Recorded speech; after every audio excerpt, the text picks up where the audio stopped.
17, ce qui veut dire que il faut lui prendre avec beaucoup de doigtiers. C'est comme ça qu'elle même s'est déplacée. Elle leur a demandé de sortir. On est resté avec dans le bureau. Elle a dit, écoute Fortune, tu vas te faire opérer parce que Dieu a voulu que tu passes par là. Il sait pourquoi il veut que tu passes par là. Mais il ne faut pas avoir peur. Tout va bien se passer. Tu as compris? J'ai dit, oui docteur, je sais que tout va bien se passer. Mais sauf que tu ne repars plus à la maison. Tu vas rester. J'ai dit, je ne repars plus à la maison.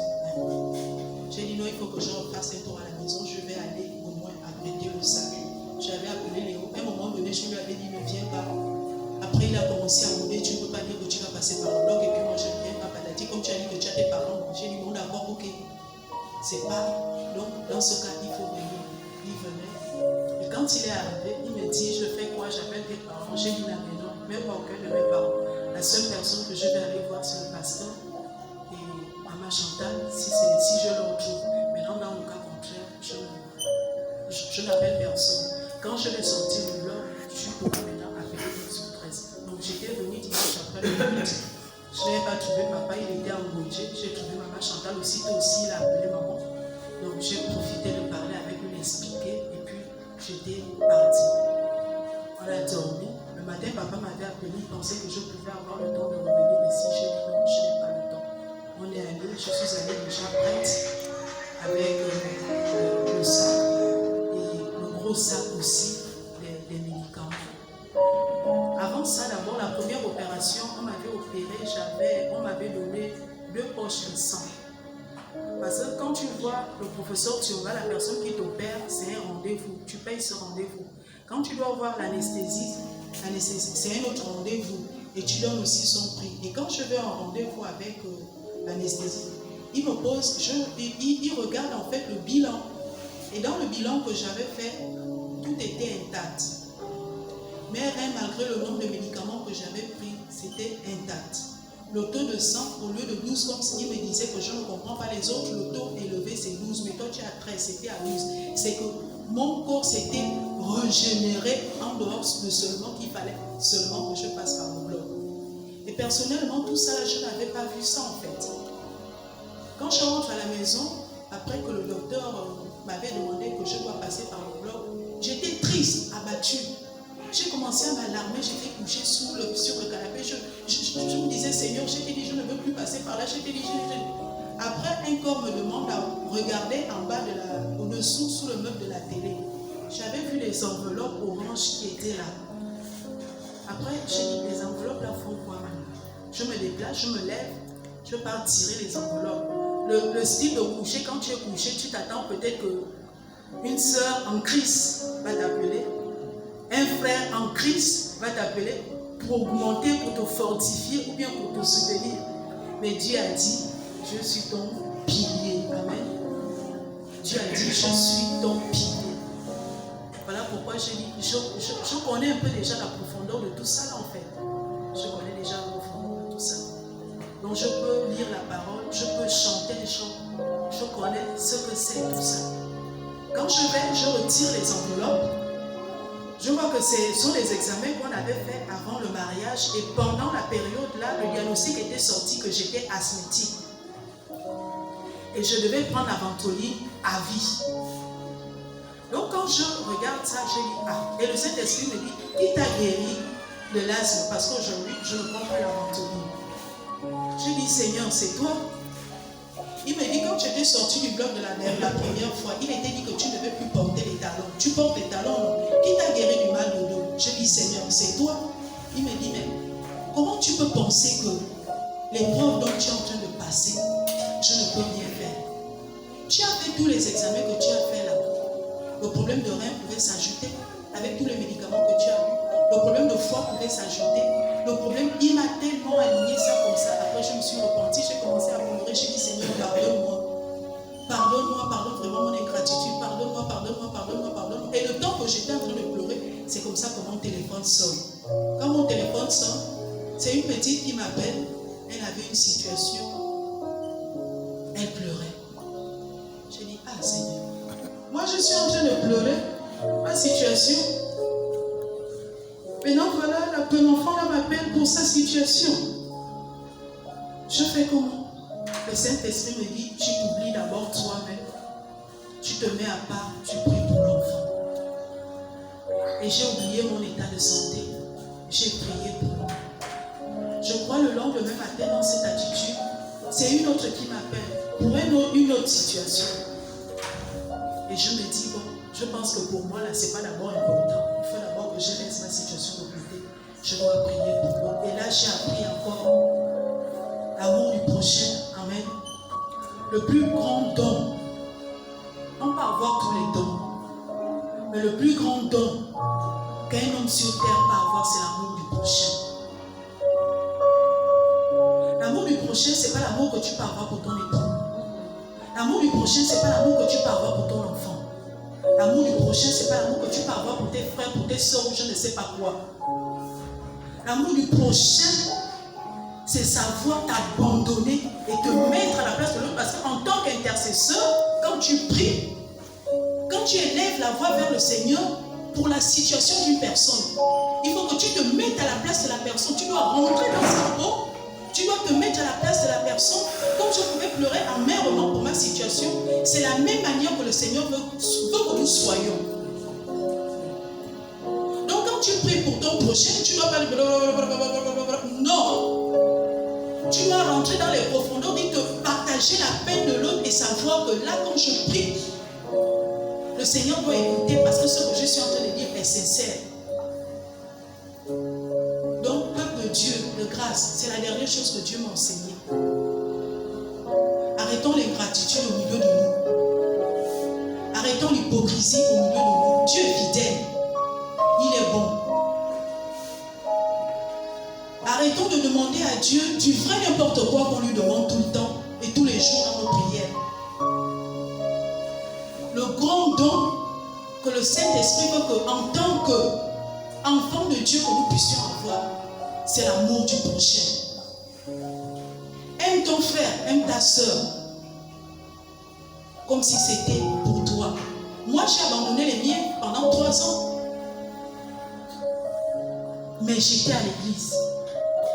En 3 ans, je ne peux pas dire qu'un membre de ma famille m'a vu. Si ce n'est mon enfant, mon époux. Et Dieu me fait grâce. Il me donne des enfants ailleurs. Quand je suis dans le besoin, quand je vois que Malène est embêtée ou je l'ai déjà trop acculée, je vais appeler une autre personne. Et jamais un homme sort. Et jamais où je suis occupée, la personne sera toujours disponible pour moi. Qui le fait? C'est Dieu qui le fait. C'est pas moi. Mais pourquoi Dieu le permet? Le pasteur a prêché dimanche dernier. Il pouvait dire tu peux avoir 10 gosses. Mais une personne peut avoir un enfant. Mais ce un enfant-là est pour toi comme si tu avais 10. Effectivement, la mienne est pour moi comme si j'avais 10. Et je vous assure que je ne peux pas dire ce qu'elle a été pendant cette épreuve. Des moments même elle stressait plus que moi-même. Je rentre au bloc, moi je suis en train de rire. Mais elle est stressée, je lui aussi acheté au vélo. Mais elle est encore à Minoubé, en train de dîner. Quand elle m'appelle, j'ai dit non. Nous sommes aussi achetés au vélo. Elle est en train de pleurer. Comment tu peux me faire ça? Je voulais d'abord te voir avant de rentrer. J'ai dit, mais tu pleures quoi? Tu n'as pas besoin de pleurer pour ça. Amen.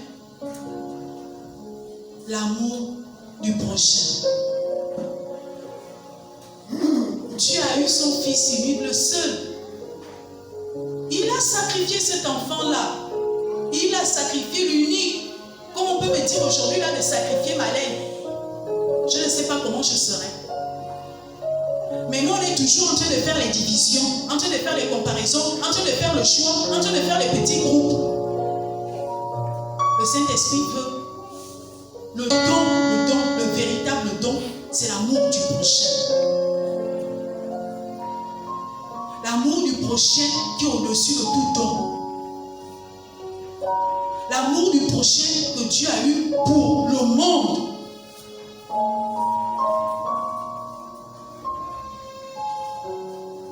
Cherchons Dieu.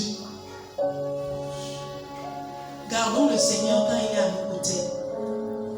Arrêtons d'attrister le Saint-Esprit. Servons Dieu. C'est compliqué, comme moi je dis souvent à Léo, que que ça me ferait mal aujourd'hui. Mon temps, mon énergie sous la pluie, sous le soleil, mais 10 mes offrandes à Philadelphie et Dieu va me dire demain, il ne me connaît pas. Bref. On est allé à l'hôpital. Le pasteur m'a appelé. Une fois, il m'a appelé 2 fois. Il me dit, bon, de toute façon, j'ai prié, ça va aller. Je savais que ça va aller. Même si j'étais stressée, j'étais à 17 de tension, parce que normalement, 17 de tension, quelqu'un ne peut pas rentrer au bloc. Et j'ai dormi. Madame là me dit, 5 heures, il faut que tu sois debout. Tu te lèves, tu te laves, tu sois prêt, tu as le pain. J'ai dit oui, j'ai le pain, tu mets seulement le pain. Elle me dit, même la viande, tu enlèves tout ce qui est en toi. Tout ce que tu as sur toi, tu enlèves. J'ai dit, il n'y a pas de problème.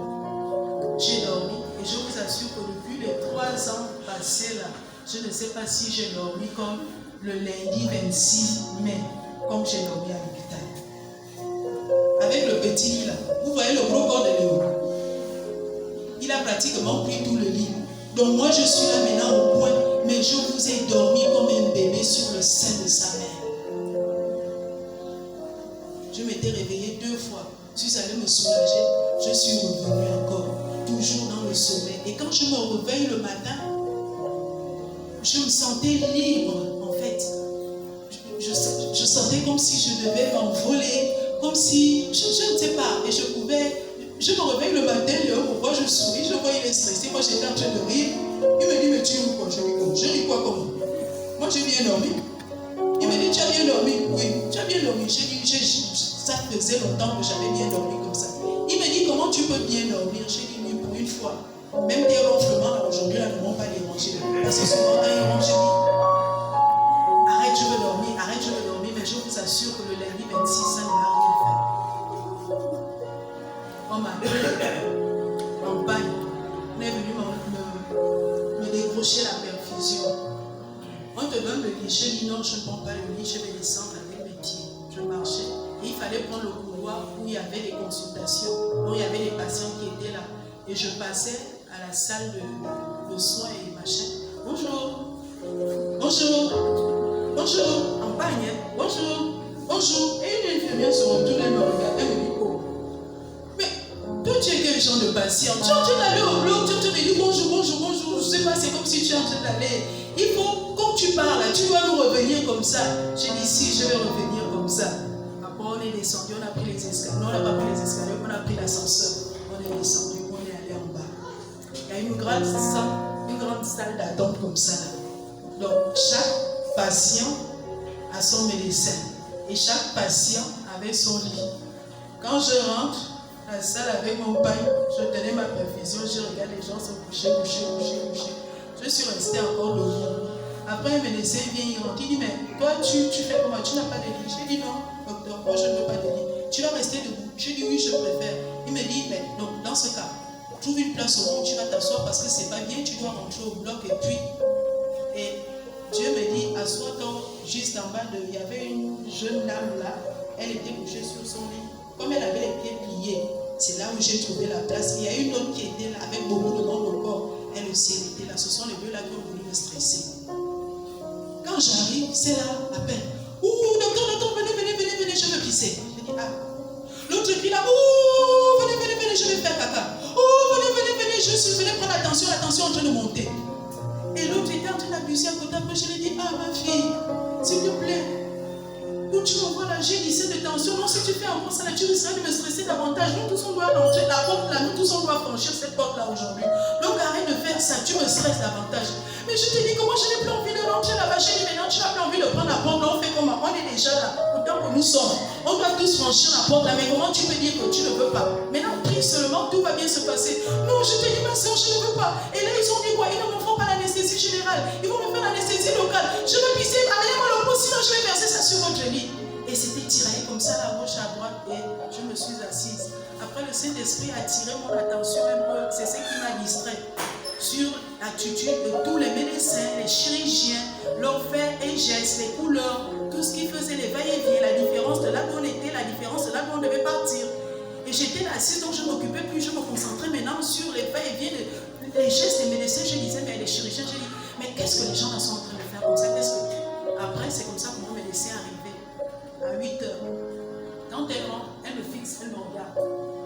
Et ses yeux étaient déjà rouges, je n'ai même plus reconnu le docteur Boaba. Je dis, oh, c'est comment les yeux de la femme là sont déjà devenus rouges comme ça là. Là, j'ai commencé à prendre peur. J'ai dit aujourd'hui là, je ne sais pas, si les yeux de la femme là sont déjà rouges comme ça là, elle est repartie. Après, elle revient la deuxième fois. Elle me fixe, bon. Elle repart avec une aire de force qui n'avait pas de nom. Et quelques secondes après, c'est comme ça qu'une jeune, dame arrive, habillée en violet. Nous avons d'abord me dit d'enlever le pagne. Quand j'enlève le pagne, le monsieur là m'habille, me met leur couleur, machin et tout. Le lit, j'ai dit non, laissez, je vais rentrer au bloc comme ça, là, je vais marcher avec ma perfusion, je vais aller, je vais arriver. Et quand la jeune dame là vient, elle me dit, Madame Fortune, oui, c'est votre tour, on va rentrer, le docteur vous attend déjà, on est rentré. Je vous assure que seulement l'allée là, parce que c'est une entrée, il y a des pièces avec beaucoup de sang, hein? Ceux qui vont opérer les yeux, ceux qui vont opérer les pieds, ceux qui vont opérer, parce qu'il y a une femme qui devait accoucher aussi là, Mais quand vous franchissez déjà la porte là, c'est déjà une autre monde en fait. On est rentré. Quand je mets le pied à la grande salle où on devait m'opérer, merde, je dis, ah Seigneur. C'est ça là que je disais que je ne voulais plus rentrer au bloc. Elle a commencé à menacer le médecin qui était avec moi. Mais comment vous pouvez accepter que quelqu'un qui va se faire opérer, elle va marcher? Vous ne l'avez pas mis sur le lit, pourquoi? Il fallait qu'elle soit... Le temps qu'elle était en train de parler, le lit était déjà arrangé. Moi, je suis partie avec mes pieds, je suis montée sur le lit, je me suis allongée. Et comme pendant la première opération que j'avais fait 25 minutes d'arrêt cardiaque, donc ils ont dû appeler, il y avait 3 médecins, 3 chirurgiens et deux anesthésistes. La seule chose que je me rappelle, c'est qu'à un moment, quand je suis arrivée, je rentre avant de m'allonger, elle me dit, tu vois, c'est pas bien fait, même je suis obligée de faire parce que toutes ces pièces-là, il faut que je mette tout en ordre. Et quand on me prend la tension, l'anesthésiste qui est au docteur Bwanga, elle est à 17. Elle dit non, il n'y a rien, on va l'opérer. Même si elle est à 17, on va l'opérer, il n'y a pas de problème. Et je me suis rappelé, je me rappelle seulement d'une chose que le médecin, le docteur Arthur, j'étais couchée, il est venu vers ma tête, il s'est penché vers moi. Il m'a mis l'oxygène et il a commencé à me caresser les joues, le visage, la tête. Il me caressait et ensuite je me suis endormie. Quand je me suis endormie là, c'était pour le bon en fait. Je ne sais plus ce qui s'est passé. Je me suis réveillée seulement, il y avait un bruit parce que quand je sors du bloc, il restait seulement une dame, la dame qui avait accouché par césarienne, et on appelait tous les médecins sur elle. Venez, vite, elle fait l'hémorragie. Donc quand je me réveille, et au même moment, j'aperçois aussi le docteur Arthur. Donc quand j'appelle le docteur Arthur, il me dit non, c'est bon. Il dit aux autres médecins, c'est bon, sortez là, parce qu'avant de partir au bloc, on te fait payer la salle de bloc, on te fait payer la salle de réveil, et on te fait payer aussi la salle de réanimation. Il dit c'est bon, donc elle ne peut pas aller en réanimation, elle peut déjà sortir. Et puis l'autre médecin dit, ah, donc c'est la dame là que son mari est venu tout à l'heure là, machin et tout. On dit oui, donc faites-la déjà vite sortir, parce qu'à un moment donné, de 8 heures, quand Léo a vu qu'il faisait 15 heures, tout le monde, on venait déjà appeler les membres de la famille des autres, venez telle, famille telle, venez. Et lui, on ne l'appelait pas que Monsieur Samagué, votre épouse. Monsieur a commencé, il est rentré en salle de réanimation, il est allé me chercher. Il est rentré en salle de réveil, il est allé me chercher. C'est au bloc maintenant qu'il voulait partir, où les gens lui ont dit non, tu n'as pas le droit de rentrer là-bas. Si elle n'est pas encore sortie, c'est que l'opération n'est pas encore finie en fait. Donc, ce qui est sûr, c'est qu'il faut patienter. Il a dit non, j'ai l'impression que vous êtes en train de me cacher quelque chose. Depuis qu'elle est rentrée, depuis 8 heures, quand même, on est à 15 heures, elle devait déjà sortir. Le médecin l'a rassuré que non, tout se passe bien, mais c'est long, donc essayez de patienter. Son cas est très délicat. C'est comme ça qu'on m'a demandé de me sortir de la salle de réveil et on m'a amené à l'étage. Quand je suis montée, j'ai trouvé Malène était là et c'est quand on a dit que je sortais, Léo est venu repartir à la maison, prendre un bain et rester. Il était obligé de faire un jeûne et une intercession toute la journée, obligatoire. Malène me dit, il fait les escaliers, il monte, il descend, il prie, il fait les escaliers, il prend les téléphones, il remet à l'enfant, il monte, il descend, quelqu'un va appeler, il dit non, tu réponds, je ne suis pas là, il monte, il descend, il ne faisait que prier, mais Dieu a fait grâce. Amen. C'est ainsi que je suis sortie. Quand je sors de là, on sort la thyroïde en fait, c'était un peu, c'est deux en fait qu'on a déposé au cuisse, on a exigé, on dépose ça au cuisse. C'était deux trucs comme ça là, un peu comme le gingembre. La présentation de ça c'est comme ça, un peu comme le gingembre, vous voyez le milieu du gingembre et tout autour il y a des petites boules, non? Voilà, et c'est tout ça là qui était entassé, bon pas entassé, c'était caché dans le fond de mon cou. Donc il fallait sortir toutes les petites, on appelle les boules là. Il fallait sortir boule par boule de ce côté, parce que souvent les autres on opère peut-être un peu, mais pour moi ma cicatrice,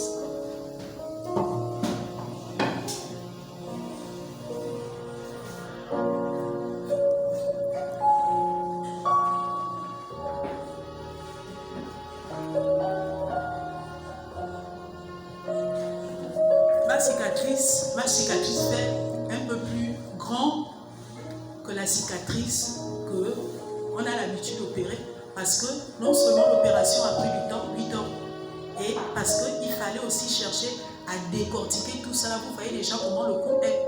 La partie du cou, c'est une partie qui est délicate et sensible. Donc il fallait chercher à sortir boule par boule, boule par boule, boule par boule, boule par boule, boule par boule, boule par boule, et ainsi de suite. Amen. Mais c'est Dieu qui est Dieu et c'est lui qui est fort. Quand je sors de là, je me réveille, j'arrive. Il fallait que je prenne le traitement. Je me suis réveillée avec la fatigue. J'ai commencé à... Les voix allaient me chercher les yaourts pour prendre des médicaments, mais j'avais un tuyau d'évacuation là qui m'empêchait de faire des mouvements. Et ça reliait à une bouteille un peu plus bas. Donc il allait me chercher les yaourts. J'ai pris les yaourts. Mais depuis que je suis sortie du bloc, jusqu'à l'heure actuelle, je ne peux pas vous dire que j'ai senti une quelconque douleur au niveau de ma gorge. Dans le cas qu'on peut peut-être dire qu'il y a une gilette qui est passée par là, où on a opéré à tel endroit. Depuis le 27 jusqu'à l'heure, j'avais des difficultés à avaler, j'avais des difficultés à éternuer. Elle m'a demandé de ne pas parler longtemps, que ça viendra avec le temps, mais de prendre beaucoup de temps, de ne pas beaucoup parler, de ne pas crier. J'avais des difficultés à avaler, à éternuer, à tousser. Mais la douleur elle-même, pour dire que quelqu'un sort du bloc et la douleur de la cicatrice et autres, ça là, je ne peux pas vous mentir, je n'ai pas eu ça. Mardi, elle n'était pas venue me voir. Lundi, mercredi, elle n'était pas venue me voir. Jeudi, c'est jeudi qu'elle est venue me voir. Quand elle vient me voir, elle me dit, lève-toi. Je me suis levée. Elle me dit, il faut que tu continues à servir le Dieu que tu sers. Tu as compris? J'ai dit oui, docteur Mwanga. Elle me dit, dommage que les hôpitaux au niveau du Gabon ne sont pas encore développés dans le cadre où il peut y avoir des caméras dans la salle. Parce que s'il y avait des caméras dans la salle et que tu voyais ce qu'on a fait sur ton corps, tu devais dire que Dieu est bon. Et tu ne devais plus. C'est que le message que tu dois annoncer, c'est de reconnaître ce que Dieu a fait dans ta vie. Mais dommage qu'il n'y a pas eu de caméra. Mais tu dois seulement retenir que le fait qu'une personne rentre au bloc de 8h à 17h, ce qui veut dire que ce n'était pas un petit travail qu'on était en train de faire sur toi. Le travail qu'on était en train de faire sur toi est grand. Mais personnellement, je savais que c'est dans la nuit de lundi à mardi que le Seigneur m'avait déjà opéré. Je suis sûre de ça, que dans la nuit de lundi à mardi, c'est là que moi j'ai suivi mon opération. Le mardi, c'était juste pour... parce qu'il fallait que je passe par là. Et je suis passée par là. En passant par là, Dieu est bon, amen.